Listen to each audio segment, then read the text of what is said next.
Hi dears, അസ്സാം വലൈക്കും, നമസ്കാരം. ഇന്ന് ഞാനിവിടെ വളരെ സിമ്പിളായിട്ട് പെട്ടെന്ന് ഉണ്ടാക്കിയെടുക്കാൻ പറ്റുന്ന ഒരു ബ്രേക്ക്ഫാസ്റ്റ് റെസിപ്പിയാണ് കാണിക്കുന്നത്.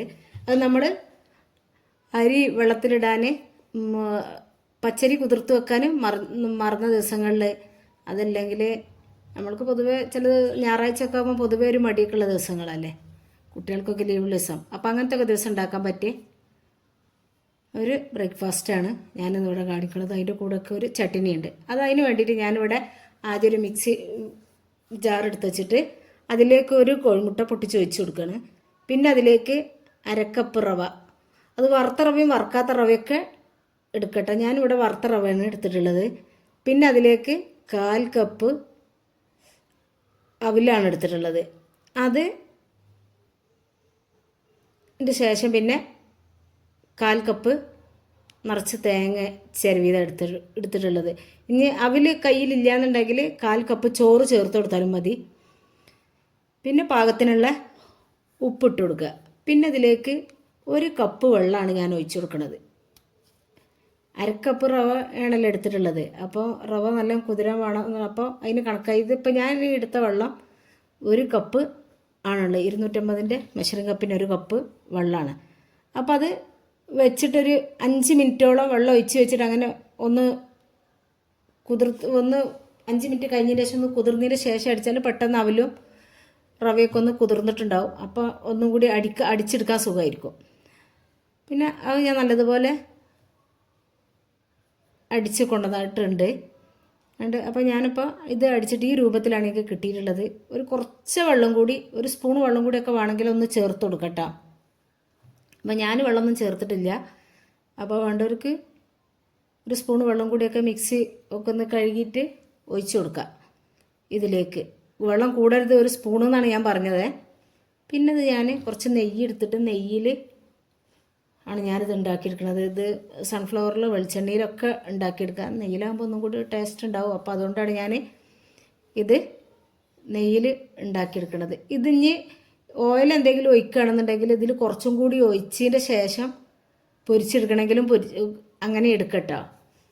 അപ്പോൾ ഞാൻ ഇത് ഇങ്ങനെ ആയാലും ശരിയായി കിട്ടും. അതുകൊണ്ടാണ് ഞാൻ ഇതിങ്ങനെ ഉണ്ടാക്കിയെടുക്കുന്നത്. അപ്പോൾ ഈ അളവിൽ എനിക്കിവിടെ കിട്ടിയിട്ടുള്ളത് 14 അപ്പങ്ങളാണ്. അപ്പോൾ തീ കൂടാനും പാടില്ല, എന്നാൽ കുറയാനും പാടില്ല. അപ്പോൾ ആ രൂപത്തിലാക്കിയിട്ട് ഞങ്ങൾ വെച്ച് കൊടുക്കണം.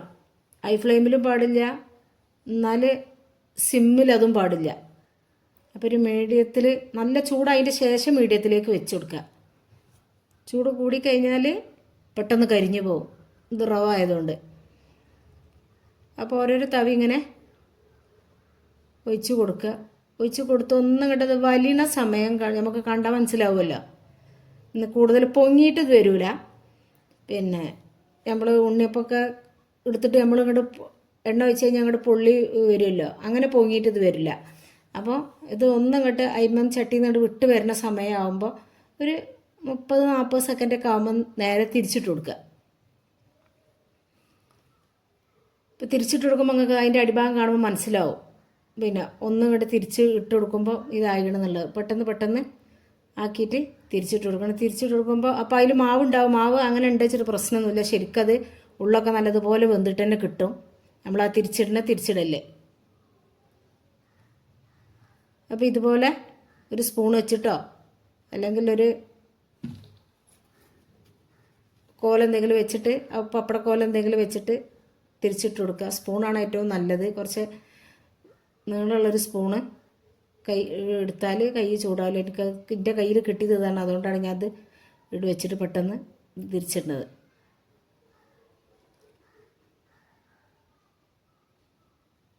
പിന്നെ അത് സാവകാശം കാണിക്കണത് പെട്ടെന്ന് സ്പീഡ്, ഇത് ഒരു 5-6 മിനിറ്റിൻ്റെ വീഡിയോ ആണ്. പക്ഷെ ഇത് പെട്ടെന്ന് കാണിച്ചു കഴിഞ്ഞാൽ ഇത് ഇത്ര പെട്ടെന്ന് ഇതായി കിട്ടുമോ എന്നുള്ള നിലക്ക് ആവണ്ടെന്ന് ഉദ്ദേശിച്ചിട്ടാണ് സാവകാശം അത് കാണിക്കണത്. അപ്പോൾ അപ്പുറം ഇപ്പുറം ശരിക്ക് നല്ല ബോളായിട്ട് തന്നെ വരും ഇത് നമ്മൾ ഉണ്ടാക്കിയെടുക്കുമ്പോൾ. തിന്നാനും നല്ല സോഫ്റ്റാണ്, നല്ല ടേസ്റ്റ് ഉണ്ട്. ഇനി വേണമെന്നുണ്ടെങ്കിൽ നിങ്ങൾക്കിത് അടിച്ചെടുക്കുന്ന സമയത്ത് ചട്നിയും കറിയൊന്നും വേണ്ട എന്നുണ്ടെങ്കിൽ ഇതിലേക്ക് ആവശ്യത്തിനുള്ള മധുരം കുട്ടികളൊക്കെ ഉള്ള വീട്ടിലാണെങ്കിൽ ആവശ്യത്തിനുള്ള 1 സ്പൂൺ 2 ടീസ്പൂണോ പഞ്ചസാര ചേർത്ത് കൊടുത്തുകൊണ്ട് അങ്ങനെ ഉണ്ടാക്കിയെടുക്കുക. അതും നല്ല ടേസ്റ്റാണ്. അപ്പോൾ പിന്നെ കറികളൊന്നും വേണ്ട, അത് തനിയെ തിന്നാൻ പറ്റും.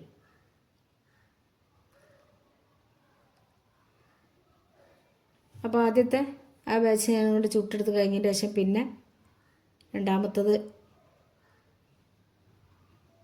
ഇട്ട് കൊടുക്കണം, ഒഴിച്ച് കൊടുക്കുക. നെയ്യ് ഇത് ഒന്നും കൂടി കൂടുതൽ ഒഴിക്കേണ്ടവർക്ക് ഒഴിച്ച് കൊടുക്കട്ടോ. അപ്പോൾ പിന്നെ പെട്ടെന്ന് ആ എണ്ണയൊക്കെ ഇടുന്നുകൊണ്ട് പെട്ടെന്ന് മറിച്ചിട്ട് കൊടുക്കാനും ഇതിനൊക്കെ പറ്റും. അത് ഓരോരുത്തർക്കും ഓരോരോ എണ്ണൻ്റെ ഇതിനൊക്കെ ഓരോരോ ഇഷ്ടമല്ലേ. വെളിച്ചെണ്ണ ഉള്ളവർക്ക് വെളിച്ചെണ്ണ ഒഴിക്കുക, സൺഫ്ലവർ ഉള്ളവർക്ക് അത് ഒഴിക്കുക, നെയ്യ് വേണ്ടവർക്ക് നെയ്യ് ഒഴിക്കുക, ഏത് വേണമെങ്കിലും ഒഴിച്ച് കൊടുത്തിട്ട് ഉണ്ടാക്കിയെടുക്കാൻ പറ്റും കേട്ടോ. ഏതിലുണ്ടാക്കിയാലും നല്ല ടേസ്റ്റാണിത്.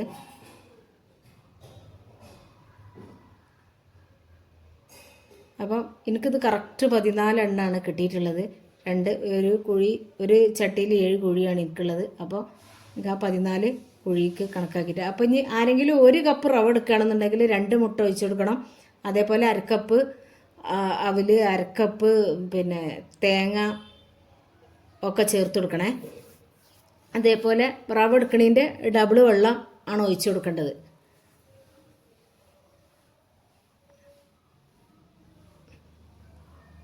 അപ്പോൾ നിങ്ങളും ഇതുപോലെ ഉണ്ടാക്കി നോക്കുക. ഉണ്ടാക്കി നോക്കിയിട്ട് ഫീഡ്ബാക്ക് അറിയിക്കുക. തിന്നാൻ നല്ല ടേസ്റ്റാണ് ഉണ്ട്.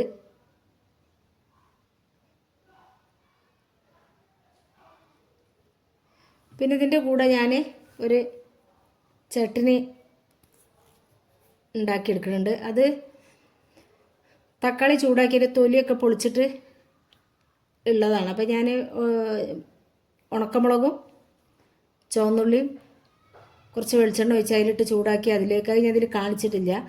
അത് ചൂടാക്കി കഴിഞ്ഞതിന് ശേഷം അതിലേക്ക് ചെറിയൊരു തക്കാളി എടുത്തിട്ട് കഴുകി അതിലേക്ക് ഇട്ട് കൊടുത്തിട്ട് അതിൻ്റെ തൊലി പൊളിച്ചിട്ടാണ് ഞാൻ ഈ ചട്നി അരക്കണ കൂട്ടത്തിൽ അരച്ചെടുക്കണത്. ഇത് വെള്ളത്ത് ചട്നി മോഡലാക്കി എടുക്കണമെങ്കിൽ അങ്ങനെ എടുക്കുക. ചട്നി അല്ലാത്ത രൂപത്തിലാണെങ്കിൽ അങ്ങനെ ഉണ്ടാക്കിയെടുക്കുക കേട്ടോ. നമ്മൾ സാധാ ചട്നിയൊക്കെ കൂട്ടണ മാതിരി അങ്ങനെയും കൂട്ടാം. അപ്പം ഞാനിത് കുറച്ച് വെള്ളം ഒഴിച്ചിട്ട് ചട്നി ആക്കിയിട്ടാണ് ഇതിലേക്ക് ഇത് ഉണ്ടാക്കിയെടുത്തിട്ടുള്ളത്. അപ്പം ഇതും നിങ്ങൾ ഒന്ന് ട്രൈ ചെയ്ത് നോക്കുക. എന്നിട്ട് ഇതിൻ്റെ ഫീഡ്ബാക്ക് തരിക. പിന്നെ 2 ടീസ്പൂണോളം വെളിച്ചെണ്ണ ഒഴിച്ച് അതിലേക്ക് കടുകിട്ട് വേപ്പിലിട്ട് പിന്നെ അതിലേക്ക് ആ ചട്നി ഒഴിച്ച് കൊടുത്തിട്ട് അത് മൂപ്പിച്ചെടുക്കുകയാണ്. ഇതിന് ഇങ്ങനെ മൂപ്പിച്ചാദ്യം നമുക്ക് ഉണ്ടാക്കിയിട്ടോ. അങ്ങനെ അരച്ച് വെച്ചാൽ അതേപോലെ കൂട്ടണമെങ്കിൽ അങ്ങനെയും കൂട്ടാം. അതാ ഞാൻ പറഞ്ഞത് നമുക്ക് ചട്നി കൂട്ടണ മാതിരി കൂട്ടണമെങ്കിൽ അങ്ങനെ കൂട്ടാം. എനിക്ക് ഇതിലേക്ക് കൂട്ടി ചട്നിക്ക് വേണ്ടിയിട്ടാണ് ഞാനിത് ഇങ്ങനെ അരച്ചെടുത്തിട്ടുള്ളത്. അപ്പം നിങ്ങളും ഇതുപോലൊക്കെ ഒന്ന് ഉണ്ടാക്കി നോക്കുക. നിങ്ങൾക്ക് എൻ്റെ വീഡിയോ ഇഷ്ടപ്പെട്ടാൽ വീഡിയോ കാണുമ്പോൾ തന്നെ ഒരു ലൈക്ക് ഒന്ന് സപ്പോർട്ട് ചെയ്യണേ. നിങ്ങൾ ലൈക്ക് ഉണ്ടെങ്കിൽ മാത്രമേ നമുക്ക് മുന്നോട്ട് പോകാൻ പറ്റുള്ളൂ. അപ്പോൾ ലൈക്ക് ഒരു 10 20 ഒക്കെ ലൈക്ക് ആകുമ്പോഴേ അത് യൂട്യൂബ് ഏറ്റെടുത്തിട്ട് മറ്റുള്ളവരിലേക്ക് അത് എത്തിച്ചു കൊടുക്കുള്ളൂ. അപ്പോൾ നിങ്ങൾ മറക്കാതെ ഒരു ലൈക്ക് തരിക. നിങ്ങൾക്ക് വീഡിയോ ഇഷ്ടപ്പെട്ടിട്ടുണ്ടെങ്കിൽ നിങ്ങളുടെ ഫ്രണ്ട്സിനും ഫാമിലിക്കൊക്കെ ഒന്ന് ഷെയർ ചെയ്ത് കൊടുക്കുക. സബ്സ്ക്രൈബ് ചെയ്യാതെ ആരെങ്കിലും കാണുന്നുണ്ടെങ്കിൽ പ്ലീസ് ഒന്ന് സബ്സ്ക്രൈബ് ചെയ്തും കൂടി സപ്പോർട്ട് ചെയ്യണേ.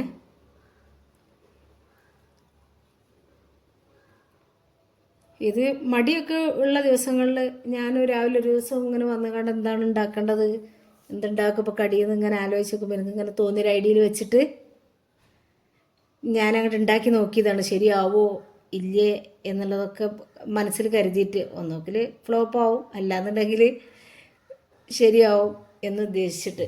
അപ്പോൾ അത് ശരിയായപ്പം ഞാൻ നിങ്ങൾക്കും കൂടി ഒന്ന് വീണ്ടും ഉണ്ടാക്കി കാണിച്ചു തന്നെന്ന് മാത്രം.